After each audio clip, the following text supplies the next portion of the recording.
लगा गारव चालू आहे. हम्म, ह्या गारव्यात गिरायचं मैंदाळ आहे. हम्म, मासा गावला तर 1 किलो. हम्म.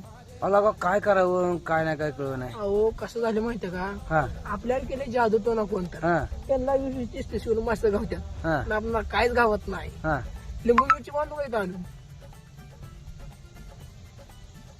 लिंबू मिरचीच्या आईचा दाना काय ते फुल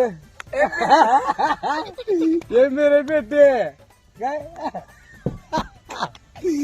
आईचा किडा डायलॉग सांगतो येड जाऊन कसला माझ्या ध्यानात पण राहिला डायलॉग ते अरे, तिकडे येड डायरेक्ट मी मारून लावतो. माझा डायलॉग तुझा आता मला कळाला नाही. मेरे लाल तेरी माँ उधरीच झाली. हे असले डायलॉग सांगतोय झाट मारे मला तर काय येत नाही बा. असले ईडी गाव आहेत बाई 2 काय होईल ते होईल. काय सपोर्ट करा, काय व्हायरल झालं नाही झालं प्रत्येक भेटणार तर